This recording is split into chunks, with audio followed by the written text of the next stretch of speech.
Greetings to everybody. Welcome to our literature reading session. Before continuing our Gita, Understanding the Gita by Vinobha Bhave, there were some thoughts that I gathered during reading some books on Guru Nanak Ji.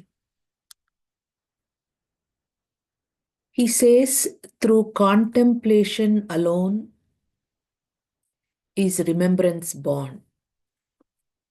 So remembrance of the divine is born out of contemplation. Contemplation, of course, leads to meditation. And even Babaji Maharaj said, remembrance is the mother of meditation. So through contemplation, we are able to remember the mother, which leads us to that meditative state of witnessing. And even Lord Buddha said, remembrance is the true mindfulness. So whatever we do, we need to do it mindfully. Being mindful when we speak, when we walk. Buddha goes to the extent that even when we blink our eyes, we need to be mindful. What is this mindfulness? It is being aware of what we are doing in the moment. So that is why the Master says, do nothing senselessly, unconsciously. Whatever we do without awareness, it will lead us away from our inner self. So this aspect of being aware is very, very important for those of us who are striving to be one in union with that ultimate state of being. Because without that awareness, we don't really perceive anything. We don't perceive our own inner need, nor perceive the needs of the others.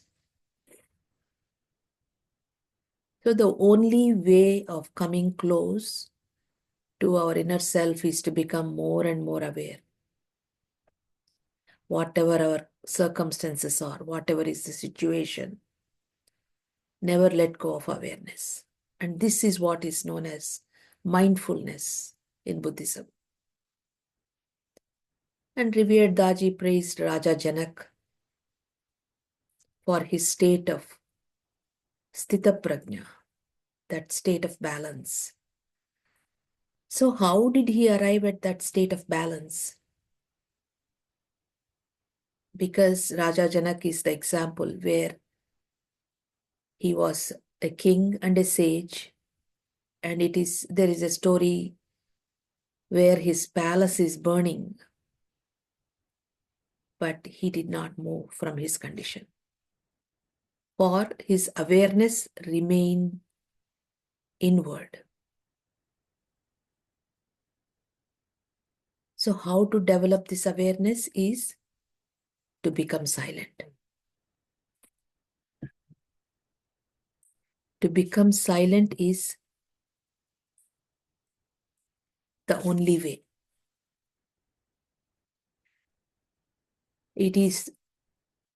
To become silent is the way to this inner journey. The moment you turn inward, the very first glimpse of awareness begins in us, and remembrance begins, and that remembrance strengthens that awareness. So you see why our Master says constant remembrance is the key. So what are we remembering?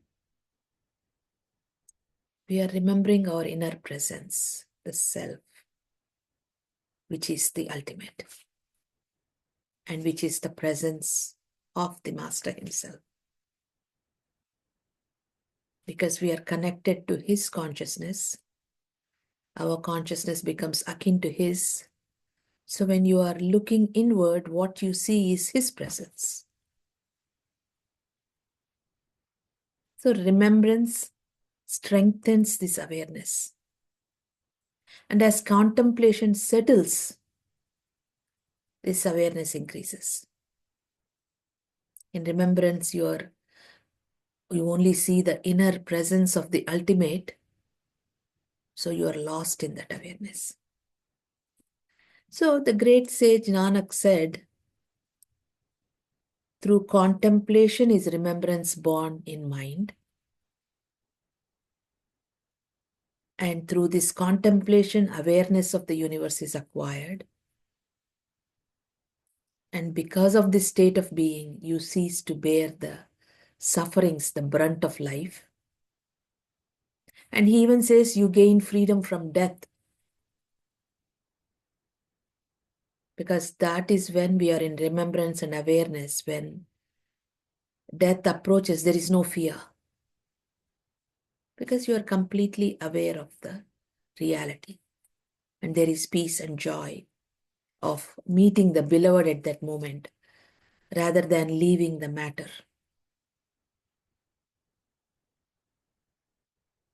So the state of divine is such that only through a contemplative, meditative state we can know it.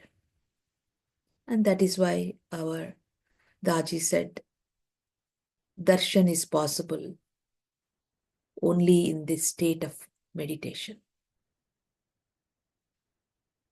And that is why the masters give us the method, how to arrive at these states. Because a method is needed to reach the destination. And he who shows this destination and gives you the method is the light of the Guru. That is why a guide is the light. And that is why our Shastras, our sages of the yore, have recommended this remembrance of the Guru. He is the anchor. And is it the Guru's physical form? No. It is his presence which radiates. And what is his presence radiating? It is radiating the light of the ultimate. So these are few thoughts that we can ponder on and see why Daji keeps giving us this importance of taking time to meditate, taking time to be in that state of contemplation, and taking time to be aware of what is happening. The entire heartful communication lies on being in this state of being, of awareness, and knowing what to say, when to say, because that is where we all struggle. And that is why Lord Hanuman was praised for his skill of speaking. He knows what to say, when to say, who to say, how to say it. And even Lord Rama was praised for his presence of Mitabashi, Madhurabashi. He was able to speak softly, he was able to speak less, but he also had this quality of he would go say hello and be humble. Because a lot of times, we go somewhere and we look somebody and look away because we want them to come and say hello to us first. That is the first sign of our ego. And Lord Rama has this ability. He would himself go and humility to say hello, acknowledge, speak softly. And Hanuman had this ability. He knew how to talk to the master. Some people go on telling stories before they come to the essence of what happened, and meanwhile your blood pressure goes up because you're wondering what happened because they hype you up so much. But Hanuman knew when he came back from Lanka, the first thing he says to the master is, I have seen the mother. Because that's what the Guru is waiting for, the master is waiting for. First he conveys that and then he goes on narrating. And when he goes to Ravana, he gives him this fear. So he knew how to talk to the enemy. And he knew how to talk to his fellow beings. He knew how to talk to his subordinates. And all this has happened to him because of his state of awareness, because he is continuously in a state of contemplation and remembrance. And so, if we are true spiritual seekers, that is what we strive for, that state of being, of Raja Janak, of being aware of what is his purpose. Say when something is burning and I know I cannot escape it, there's no point running because I can't do anything. So what is the purpose of my life? Being in that remembrance state and accepting, knowing that he who has created me knows what to do with me. That state of awareness, sthita prajna. So our masters have taught us this art of meditation, helping us with the prana. So we gradually, bit by bit, arrive at this state of being. And when this awareness happens, the vision is so clear, we make our own decisions. We don't depend on anybody. And that helps us to truly follow and listen to the heart. A lot of times our heart is saying, but the pull of the desire from the matter world is pulling so strongly that we cannot hear the heart. So this is the training that we are under in spiritual path, is to come to this state of being mindful, aware, in remembrance, steadfast, steady state of balance. And when these states arrive, we naturally are in a state of performing without the idea of doership, which is what we are trying to learn from the Bhagavad Gita. The Gita, while asking us not to have any desire for the fruit of actions, insists that the work must, however, be perfect. So here, Daji has clarified, in the matter world, the karma is very strong. Whatever actions we do accumulate the results of that, because it is the world of matter. That is the law of the world of matter. But here this statement, laws change when you move from the world of matter to the subtle body, the world of energy. There the laws change. And there you don't expect any fruit. That is the state of that sthita prajna, where you don't expect any fruit. Everything is automated. So you don't have to expect anything. So there your action must be perfect. So what is the action that we are performing in the energy field? The training of the mind, the training of the thought. The training of the thought to come to that state of complete awareness, complete remembrance, where the action is automatic, the pull of the matter, the world of the desire is not pulling us. So we are able to perform without any desire for the fruit of action. So it's page 31. The Gita, while asking us not to have any desire for the fruit of actions, insists that the work must, however, be perfect. The work of a desireless doer can rightfully be expected to be better than that of one driven by desire for the fruit. The reason is that Because of attachment to the fruit, the latter is bound to waste at least some time and energy in daydreaming about it. On the other hand, every moment of the desireless doer's life and every bit of his energy would be spent in the work in hand. Whatever work that is given to us, we are focused on performing it perfectly. And the only goal for us would be to please the beloved. A river knows no respite. The wind takes no rest.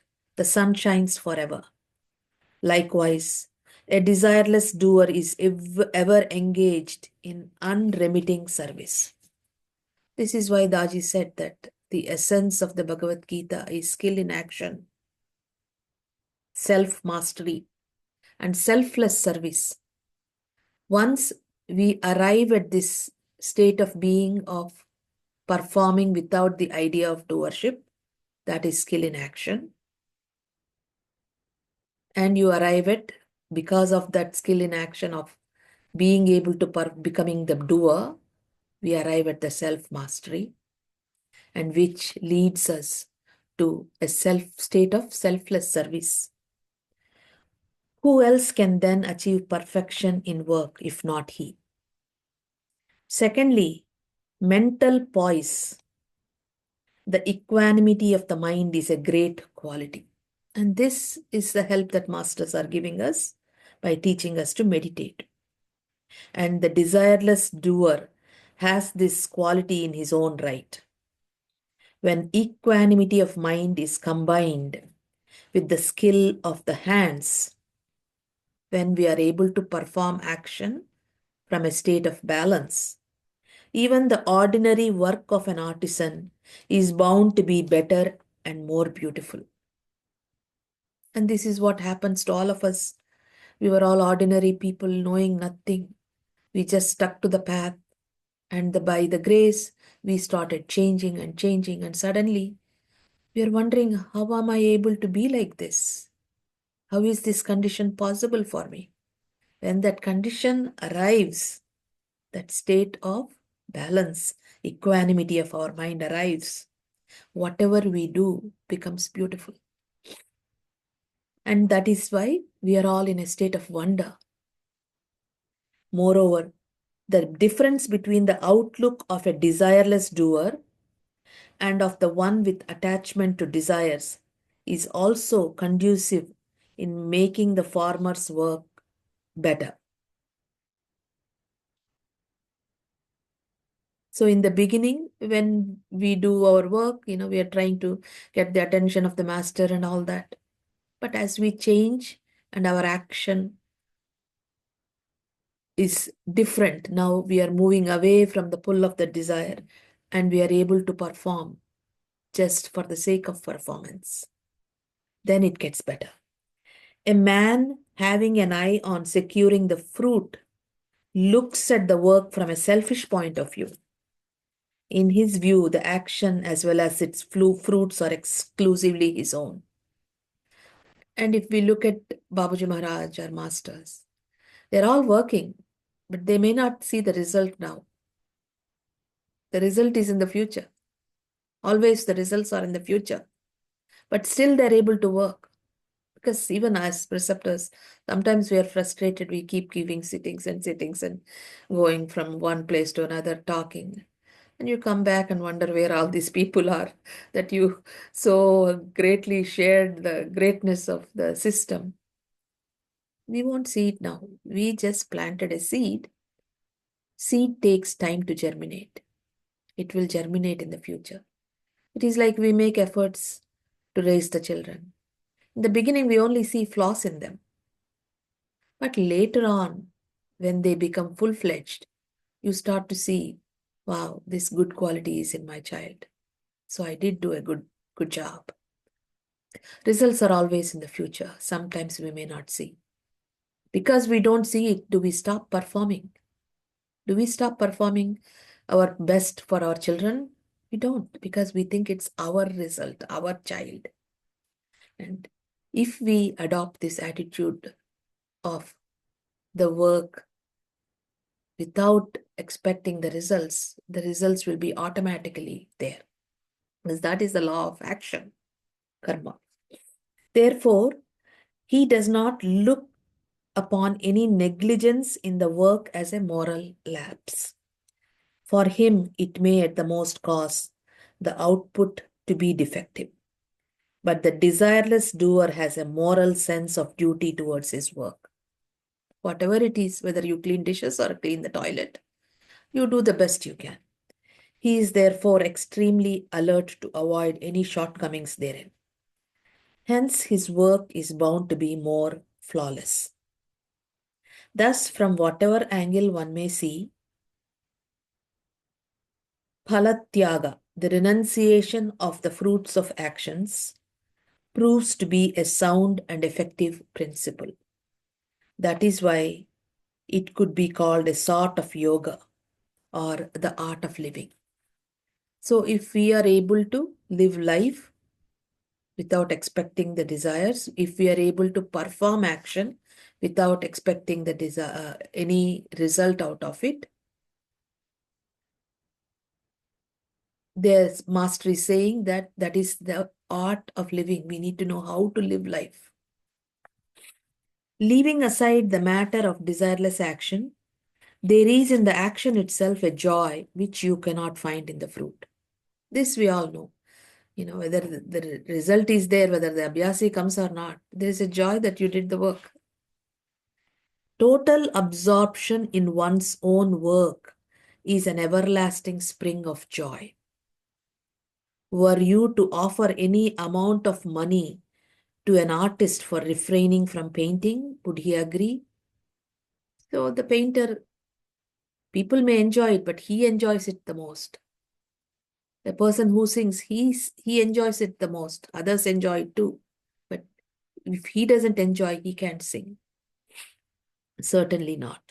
If you tell a farmer not to go work in the field and offer him as much grains as he wants, he would certainly not agree to it if he were a true farmer. A farmer goes to the field in the early morning. There the sun god welcomes him, birds sings for him, cattle gather around him. He caresses them with affection, casts a loving glance at the plants. There is a sattvic, sublime joy in all this. This joy, in fact, is the true and main reward of his work. Compared to it, the material fruit of action is secondary. When the Gita takes a man's attention away from the fruits of his action, it increases hundredfold his concentration in his work through this ingenuity. When the doer's mind is free from the desire for the fruit, his absorption in his work attains the character of samadhi. This is a point that we need to underline. So, what is the character of samadhi? The state of the absolute balance is when the doer's mind is free from the desire. So, when our mind that is in the subtle body field is not bogged down by the weakness of the matter, which is the desire,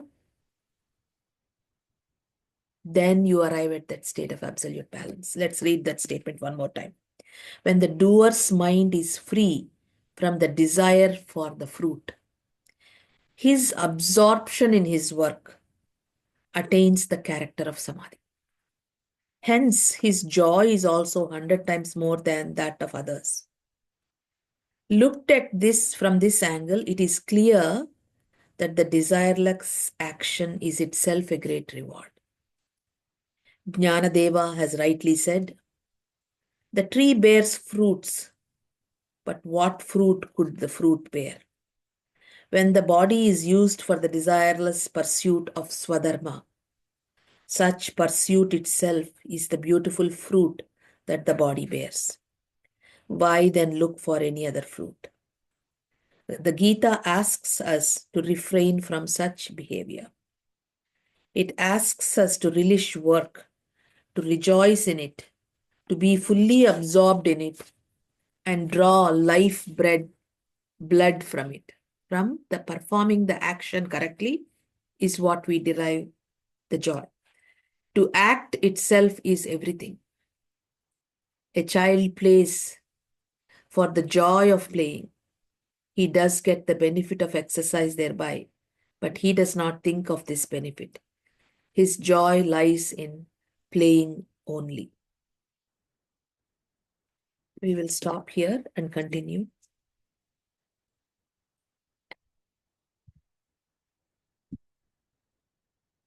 We are learning a lot by reading this wonderful book.